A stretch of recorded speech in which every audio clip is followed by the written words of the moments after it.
পেয়েছিলাম, আমার গোলগুলো করা উচিত ছিল।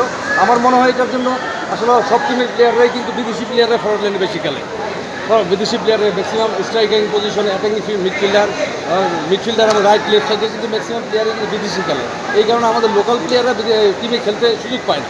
আমার মনে হচ্ছে এদেরকে আর সুযোগ দেওয়ার জন্য বিদেশি প্লেয়ারের ব্যাপারটা চিন্তা করা উচিত এবং বিদেশি প্লেয়ারদের আরও কম ইনভলভমেন্ট রাখা উচিত টিমের ভিতরে। এটা একটা সিদ্ধান্ত নেওয়া উচিত আমাদের ফেডারেশন থেকে, যে আমাদের দেশের ফুটবলের যে ডেভেলপমেন্ট, আমার ফিনিশিংয়ে আমাদের যে সমস্যা, এই সমস্যা দূর করতে হলে বিদেশি প্লেয়ার কমাই দিতে হবে।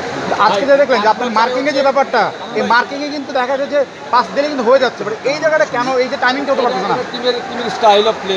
এখানে কোচের ব্যাপারটাই বলবো। কোচের উচিত ছিল যে আসলে আমরা বুঝতে পারি যে কোন স্টাইলে ফুটবল খেলছে টিমটা। দেখা গেছে নিয়ারেস্ট ম্যানকে বল দিচ্ছে না দিয়ে শ্যুট করতেছে, এবং মানে খাপসারা একটা খেলা দেখলাম।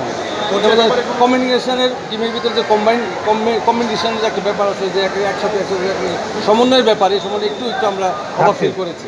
আর একটু কোচের ব্যাপারটা কি আপনি বড় গুরুত্ব জানেন কিনা, নতুন করে এত চিন্তা করা? কারণ হচ্ছে এই কোচ এই ধরনের খেলাগুলো যে ফরমেশন খেলা হয় সেই ফরমেশন, এবং শেষের দিকে গতানুগতিক একটা ফুটবল আমরা দেখলাম, পুরোপুরি কোনো পরিবর্তন দেখি না। কিন্তু টিমের মনে হয় যে টিমের একটা স্টাইল, যে স্টাইলে ফুটবল খেলতে আমরা কোনো খুঁজে পাই না, এই ধরনের কোনো স্টাইল ফুটবলে।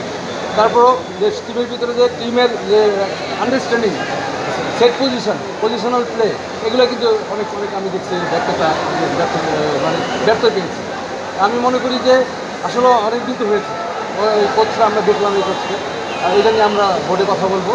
ওর সময় শেষ হয়ে গেছে ডিসেম্বর মাসে, আমরা এটা নিয়ে কথা বলবো। আর একটু উন্নত মানের ফুটবল আমরা চাই, এবং প্লেয়ারদের ফিটনেসও আমরা দেখেছি একটু ঘাটতি আছে, ফিটনেসে ঘাটতি আছে।